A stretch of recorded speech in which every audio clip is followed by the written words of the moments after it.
Welcome po sa aking mini vlog. Isang mapagpalang araw na naman po mga kakumari ko dyan. Ito ay day 1 ng ating blessings na si Sas ay nanganak na ulit siya sa ating healthy 17 piglets. At ito nga po, day 2 na natin.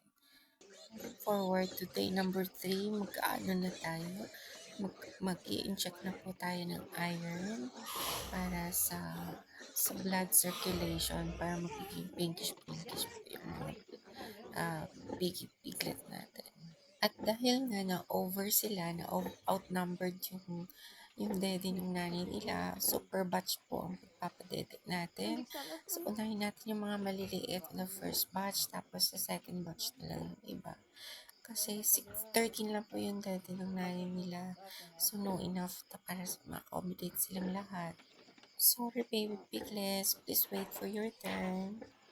Ayan nga po, nag-aabang pa yung iba kasi hindi sila sapat doon sa nipple ni mother sas nila. So, try natin on the day 6, mag-ano na tayo ng super big feeding by Bimig para pwede na sila mag-start on feeding para ma-assist yung growth nila, para maiwasan yung stouts.